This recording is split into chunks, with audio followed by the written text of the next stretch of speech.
Well, it's race eve of the Tour de France here in Monaco, and Monte Carlo is buzzing. The playground of the rich and famous that usually hosts the Formula One race has opened its doors to the two-wheelers, and it's game on. The big boats are anchored. There is opulence everywhere you look. The start line for the opening 15.5 kilometre time trial is surrounded by a grandstand which will be packed, as will the streets.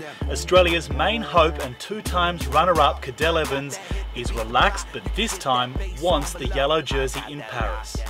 Before anyone asks, yes, I do want to do better than second place. I don't like coming second. It's better than coming third, but coming first is better. And no, overall I come into the Tour 2009 with much better lead-in, much better training, without any problems, and my results at Dauphiné I think showed that a bit, and yeah, so far it's going good, but for me it all starts tomorrow, and I think tomorrow's first test it's a time trial, and it's a real time trial, and I think we're going to see straight away who's really it's not going to win or lose the Tour in Monte Carlo, but it's going to certainly be a very good indicator of who's really here to win or lose the Tour.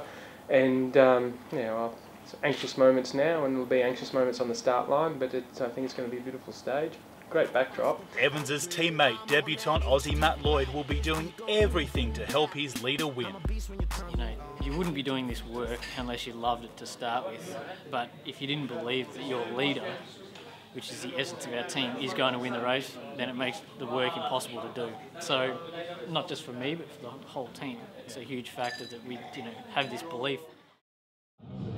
Well, we're here at the start of the Tour de France in Monaco, and if you've ever wondered what it's like just before the race starts, it is bedlam. There's people everywhere surrounding the course. They reckon up to 150,000 people are going to come here today, and that's just the start of things. There's also people on the boats as well. But the best thing about all this is when the parade comes through before the race, you get all these gifts. We've had so many things thrown to us. There's wallets, hats, flags, lollies, everything you can imagine. It's awesome being here. Come on, Aussies, come on! Totally scored. In terms of freebies, we've got more hats and lollies and all sorts of stuff that you can throw a stick at. This is just a frenzy. So many kids just sprawling around. This is a real family event, and it's great to see everyone out enjoying the atmosphere of this excellent location, and one of the best starts to the Tour in decades, I would say. World's wealthiest and us. And us in the free seats up the back with the rest of the Australians in their flags.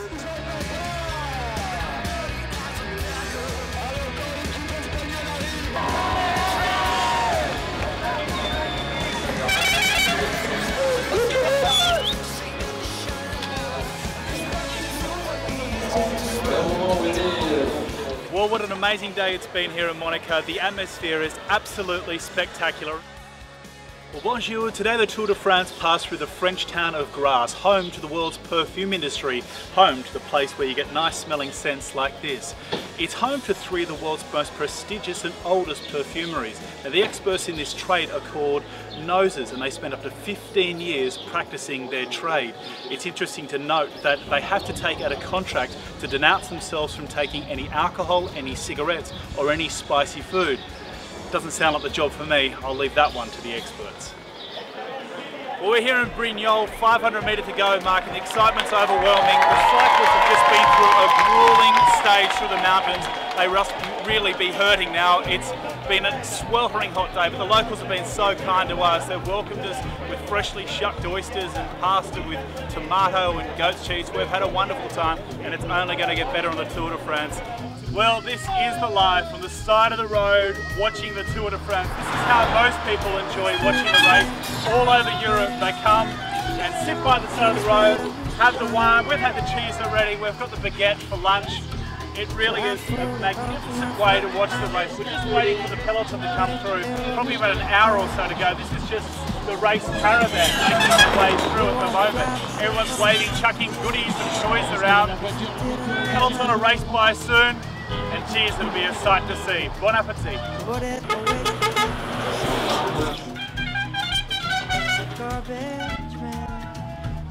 And here it is, how exciting. This is the peloton coming through. We've been waiting all day for this. Look at the teams bunched together. In an era, sorry, wow, it sounds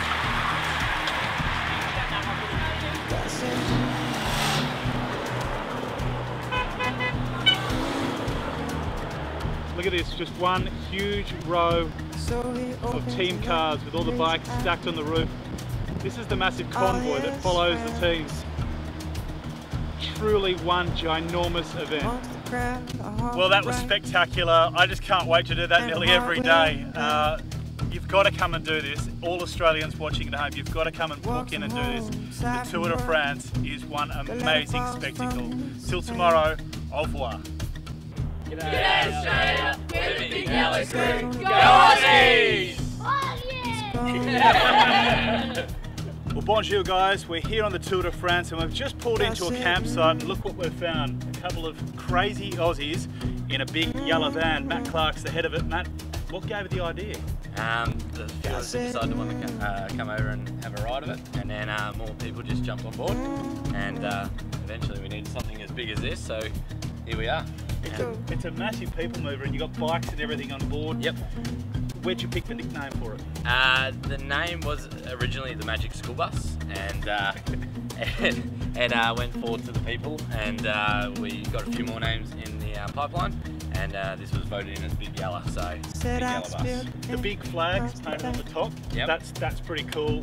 What do you expect to see? The people around are going to see it on the helicopter? Or? Well, that's the idea. We've got to get it close enough first. One of our mates, Hef, back in the UK, came up with the idea, so he'll love that. Good on you, Hef. Yeah, good boy. And yeah, he drew it all up to scale, and yeah, we painted it up with Cam, and it was that was it. Hopefully it's going to get on TV. That's the aim, anyway.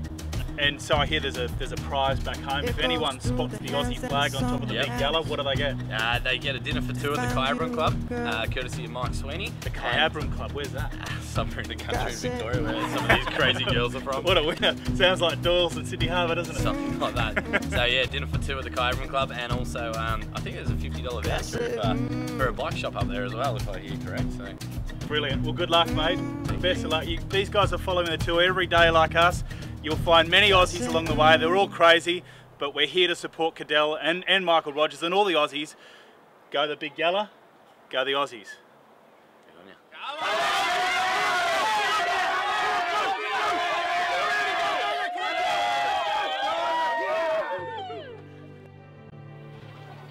Well, bonjour, no doubt when you've been watching the Tour de France at home on the coverage, you've seen the helicopters fly over these amazing castles and actually wondered what they look like inside. Well, today we've taken a detour away from the route, which is on to Perpignan, to stop here in Carcassonne, a great medieval city that has been restored to almost its former greatness. Let's go and take a look inside and see what it's all about. Carcassonne is one of France's largest tourist attractions, with 800,000 day trippers flocking to the fortress city in July for Bastille Day celebrations. The foundations of the city date back to the 1st century. Carcassonne protected the border between France and Spain until the Treaty of the Pyrenees was signed in 1659, changing the borders between the two countries and nullifying Carcassonne's military purpose. After falling into disarray, architect Viollet-le-Duc restored Carcassonne as close as possible to its former glory, which is what we see it in today. Well guys, we changed our bonjours and mercies to now gracias and hola. We're in Spain for a couple of days and the mood here is just as good as it was in France. They're a little bit more laid back, but they're just as passionate about their cycling, especially with their favourite Alberto Contador still leading right up near the front of the race. Alberto Contador, Lance Armstrong, I like a lot of but especially Alberto? Especially Alberto Contador. Especially Alberto Contador. Why is that? Because I think that he's a good biker, and I hope that this year he could to win the tour. For Spain? For Spain, yes. Okay. Good on you, mate. Thank you. Thank you. Today we're going to embrace the Spanish culture, try a bit of tapas, maybe some paella, and soak up some of the sun on the Costa Brava coastline. It's great to be here in Spain. It really is the tour of Europe, not so much the Tour de France. Everyone embracing it. Let's just hope the cycling lives up to the same sort of bravado that we've seen in the past few days.